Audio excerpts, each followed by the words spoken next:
So on Friday, there was a story on Deadline Hollywood, and sometimes the title of an article is more than enough to make you look at this and go, say that again, slowly. Just like, let me just tell you what the title of the story is.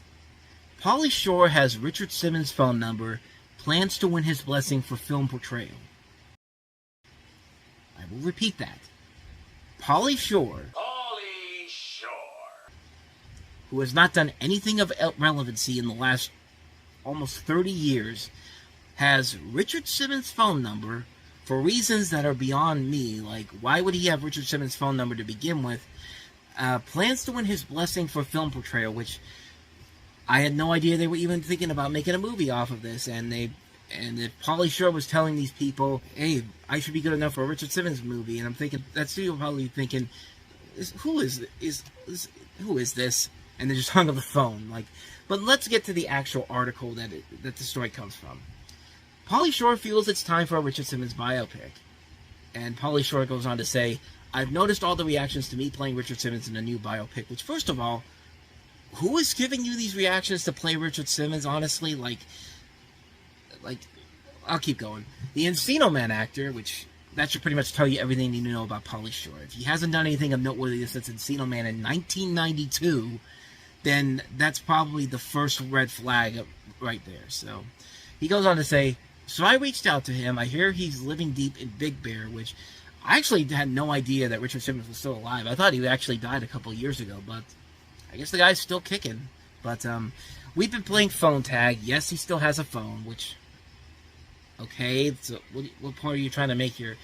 I'm trying to make it happen for you guys. Be optimistic. Like, who was asking you to do this? Like, nobody was asking you to do this. You haven't done anything of relevancy in 30 years, and you see this as an opportunity to get your name out in public here, which it did. And he goes on to say, hit me up, Hulu, hit me up, Amazon, Disney, HBO, all the big producers. I definitely can morph into this guy. I'll see you at the Academy Awards 2025. And at this point, at this point, you just look at this and go, Pauly Shore's out of his goddamn mind. Like, nobody has asked Pauly Shore to do anything of noteworthiness since the 1990s. What makes you think that this guy is going to convince studios that this is a good idea? But let's talk about Richard Simmons, because Richard Simmons has been mostly a recluse for a number of years. He was a major star in the 80s and 90s, hosting his own talk show, selling 1 million of his Sweat to the Oldies exercise videos, and he's been on a lot of other TV shows and talk shows, all that type of stuff. Whose Line Is It Anyway?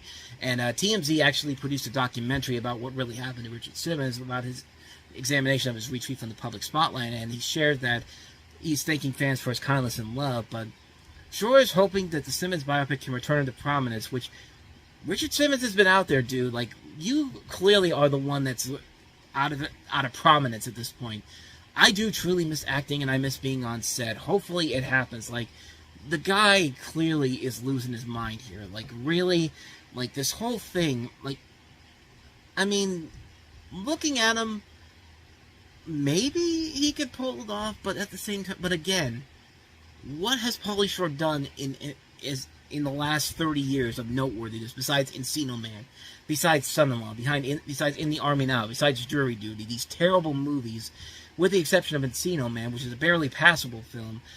The guy thinks he's Brendan Fraser, and I'm sorry, you're no Brendan Fraser, dude. Like, Brendan Fraser had to fight his way to get his Academy Award. He gave a great performance in The Whale. Like, now, this could only work. There's only one way that this movie could actually work. If they actually are really serious about this, which I sincerely doubt they are, the only way this movie I could see working is if you have the same director that did the Weird Al Yankovic movie, and you played it up for laughs. You played it up for laughs. You don't play it for straight-up seriousness.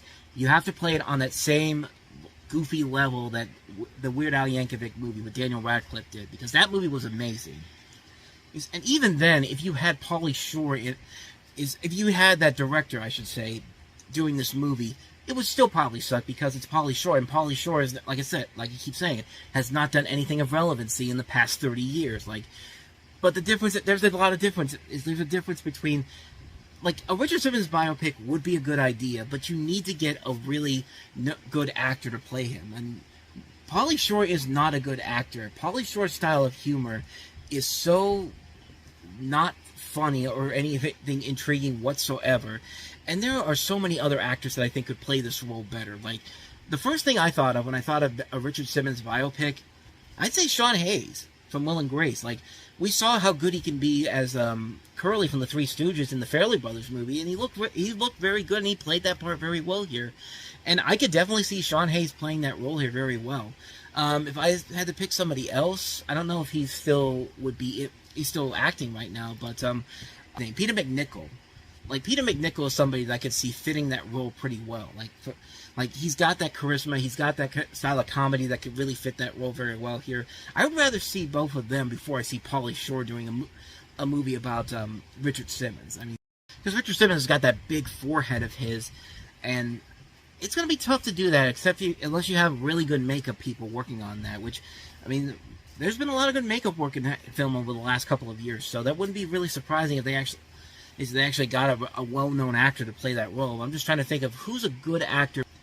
I see a couple of actors that maybe could possibly make it work. Andrew Garfield, and Paul Mescal, who were both nominated for Oscars in the last couple of years. If you cut their hair down a bit, they could probably make it work. But I don't know. My first two choices would probably be Peter McNichol and then Sean Hayes. Like, those are the two that I think come to mind the first off. Before I'd rather see any of those people that I mentioned before Pauly Shore. I think this is just something for Pauly Shore to get his name out there, to try to have this comeback of his. But like I said, I've been saying throughout the course of this guy has done nothing of noteworthiness or anything that entertaining throughout his career. There's not been one single thing, with the exception of Encino Man, and even a Goofy movie too.